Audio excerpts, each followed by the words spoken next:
हजरत मूसा सफर पर जा रहे थे कि अचानक उनकी नजर एक आदमी पर पड़ी जो अकेला बैठा रो रहा था। उसी समय एक पंछी आया जिसकी चोंच में अंगूर थे। पंछी ने अंगूर उस आदमी के सामने रखे और उड़ गया।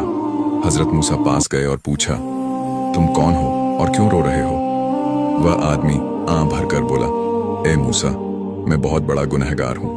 अपनी जिंदगी में अनगिनत बुरे काम किए हैं। मैं 35 साल से इबादत कर रहा हूँ और अपने गुनाहों की माफी मांग रहा हूँ।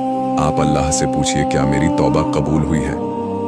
हजरत मूसा ने अल्लाह ताला से उस आदमी के बारे में पूछा। अल्लाह ताला ने फरमाया, ए मूसा, ये बंदा अपनी तौबा भी खुद गर्ज है। इसने कभी अपने सिवा किसी और का ख्याल नहीं किया।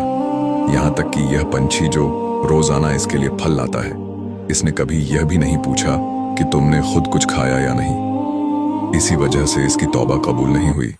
जब हजरत मूसा ने यह पैगाम उस आदमी को सुनाया तो उसने कहा, ए मूसा, अल्लाह से यह भी पूछिए कि जो 35 साल मैंने इबादत की है उसका कोई सिला मिलेगा। अल्लाह ताला का हुक्म हुआ, उससे कह दो कि उसे एक दुआ मांगने का हक दिया जाता है, लेकिन माफी के सिवा कुछ भी मांग सकता है। हजरत मूसा ने यह बात उस आदमी को बताई।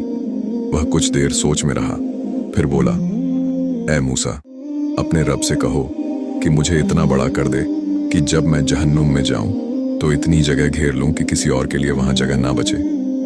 यह सुनकर हजरत मूसा मुस्कुरा दिए और अर्ज किया, ए अल्लाह, मैं इसे क्या जवाब दूं? अल्लाह ताला का हुक्म हुआ, ए मूसा, अब तक इसे मेरे एक पंछी की परवाह नहीं थी, लेकिन आज इसने पहली बार अपने सिवा दूसरों के लिए सोचा है। इसे कहो कि मैंने इसके तमाम गुनाह माफ कर दिए हैं